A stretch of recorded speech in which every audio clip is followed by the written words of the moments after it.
tam musiky. Yes, mafy ny fiainana tany.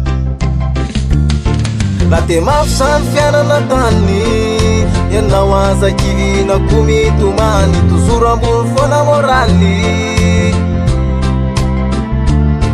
La de mafy zany fiainana tany, ianao azaky na koa mitomany, toujours ambony foana moraly. Tena mafy ny fiainana tany, angamba tsy misy malaly zany, asa ivelomana tsisy.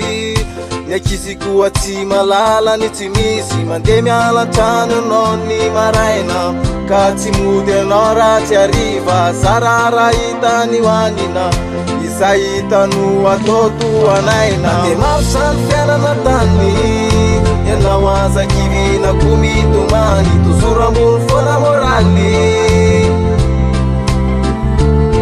La de mafy zany fiainana tany, ianao azaky na koa mitomany, toujours ambony foana moraly. Tena mafy ny fiainana tany, angamba tsy misy malaly zany, ny asa ivelomana tsisy.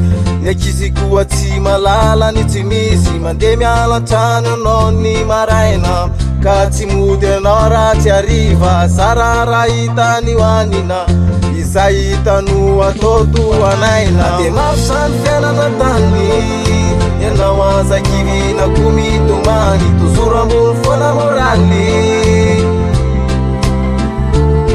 La de mafy zany fiainana tany, ianao azaky na koa mitomany, toujours ambony foana moraly.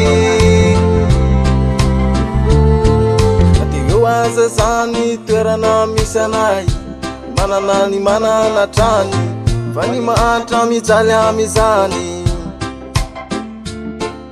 Hatreto aloha de miaina amin'ny zava misy, ny asa hita tsy avonana, fa izany namelomana kohonana.